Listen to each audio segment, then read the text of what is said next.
from a background where no one in my family speaks any language other than English. I come from a small town in the Midwest, like so many Americans. I got into foreign language education the hard way. I really failed my way to success. But I always liked the idea of learning how to speak a second language, yet I was denied access to foreign language class in middle school because my math scores were too low.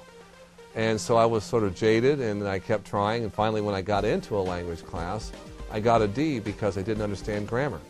And the instructor in my class didn't even speak the language she was teaching, which was French.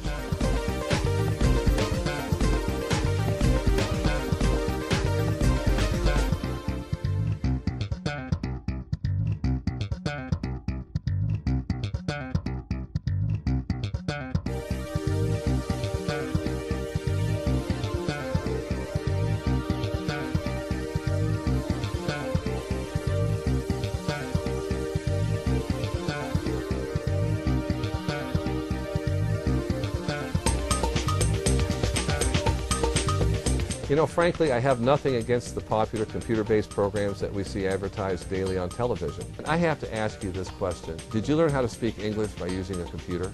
You can learn how to speak a language using a computerized method, and many of these methods are very good. There are some on television all the time. The question is, are they fast? Are they efficient? Are they easy? And are they effective? It has always seemed to me that most language learning methods complicate the obvious and make things much more difficult than they need to be.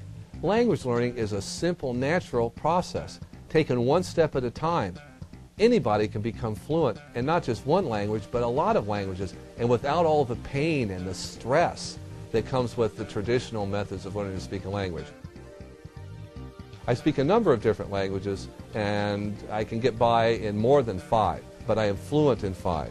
It's not difficult to speak a second language. Non è difficile. It isn't difficult. That's Italian. No es difícil. It isn't difficult. That's Spanish. Ce n'est pas difficile. It isn't difficult. That's French. Não é difícil. It isn't difficult. That is Portuguese.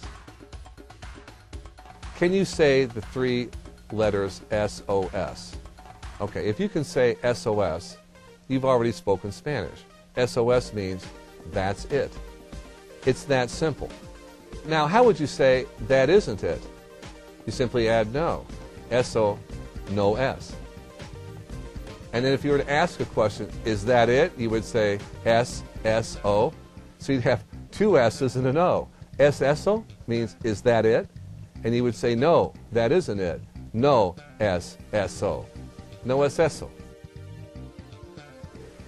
You know, I grew up in the 60s and 70s, and at the time, you had to learn how to conjugate verbs, and you had to learn grammar, and you learned languages from instructors that didn't even really speak the language fluently. If you had dropped them off in Paris or in Madrid, they would have had difficulty communicating with native speakers.